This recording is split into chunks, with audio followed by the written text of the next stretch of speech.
All right, today we're doing something a little different. We're opening a case file on one of the most influential figures in all of human history, Jesus of Nazareth. Now, we're not approaching this like a sermon. Think of it more like an investigation. The source material we're digging into, a Coptic apologetics text, lays out its case using historical documents, logical arguments, and witness testimony. So let's crack open this file and see what's inside. So the source kicks things off with this really direct question, but it's not asking this in a, gentle philosophical kind of way. It frames this as maybe the single most important question you could ever answer. Is Jesus just a guy from history, a really good teacher, or is he something more? This text we're looking at is setting out to make its case not based on feelings, but on evidence. So here's the plan for our investigation. First, we'll look at how the source frames this huge, life-defining question. Then, we'll dive into the primary documents, the biblical accounts themselves. After that, we're going to hunt for historical echoes and outside sources, dig deep into the resurrection case file, and then finally, we'll get to the ultimate takeaway, at least according to this text. Okay, so right out of the gate, the source material makes this really crucial point. It's not here to preach. Its goal is to open up a case file. It's basically inviting us to be the jury, to weigh the evidence, the historical facts, the logic, the documented testimonies, and then answer that big question for ourselves. And this right here, this is the core idea. The argument being made is that this kind of faith isn't supposed to be some blind leap in the dark. Instead, it's presented as a conscious faith, something built on a foundation of claims you can actually check out. Claims about who Jesus was, and maybe most importantly about the event of his resurrection. So where do we even start an investigation like this? Well, we go to the primary source documents, right? The biblical texts. The question here is pretty simple. According to these accounts, who did Jesus actually say he was? The text we're looking at points to this pattern of behavior recorded in the Gospels. It lists all these things that, you have to remember, in the Jewish context of that time, were seen as things only God could do. Forgiving sins directly, accepting worship, telling a storm to stop, and it's stopping. These weren't things your average prophet or teacher did. The argument is that by doing these things, Jesus was making a huge claim, sometimes without even saying a word, about his own identity. And boom, here's a perfect example. It wasn't just about his actions. The source highlights direct quotes like this one. According to the text interpretation, this wasn't Jesus saying he was just on the same page as the Father. No, his audience at the time apparently understood it as a direct claim to be divine, a statement so shocking it got him accused of blasphemy. So the internal testimony seems pretty clear. But was this happening in a bubble? Did anyone outside his circle have anything to say? And that brings us to the next phase of the investigation. The author is now asking, look, if these massive claims were being made, shouldn't they have left some kind of echo in the historical record? Did anybody else, especially people who weren't his followers, even notice?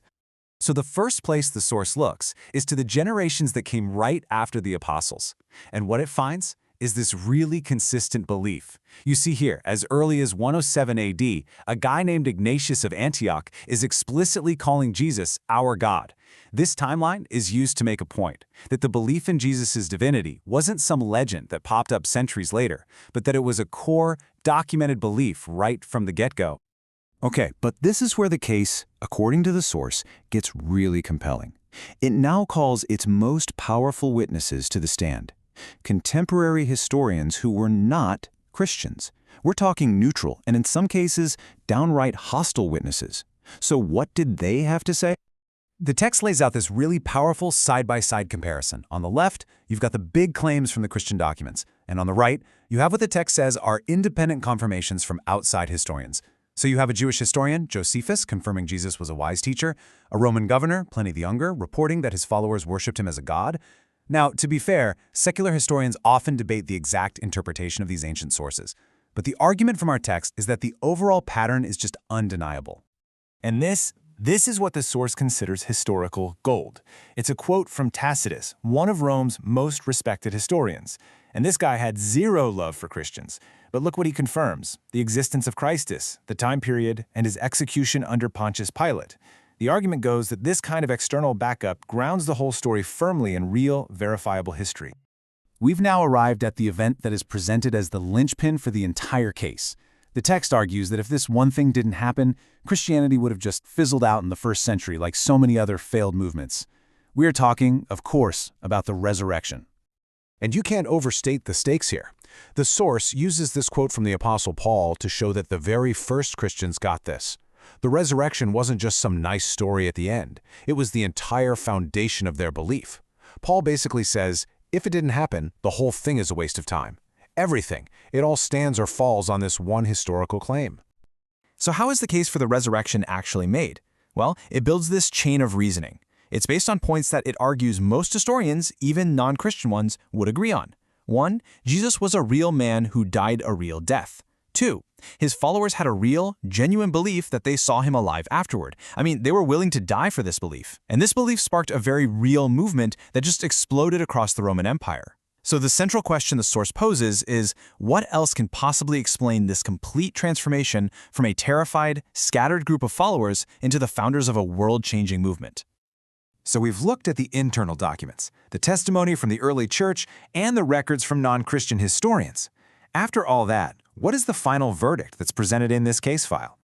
The source basically boils it all down to what it calls the minimal facts, the absolute core events it claims are established by non-Christian historical records alone. So forget the Bible for just a second. According to this text, Roman, Greek, and Jewish sources all independently establish these 5 key facts. A real guy who had a real death and whose followers started a real movement that worshipped him as divine, a movement that somehow kept going and grew even after its leader was publicly executed. And so, the case file closes. It leaves us not just with a simple choice between faith or fiction, but with a historical puzzle. What's the best explanation for the empty tomb, the transformed disciples, and the explosion of a movement that literally changed the world? The sources laid out its evidence. The verdict, it says, is now up to you.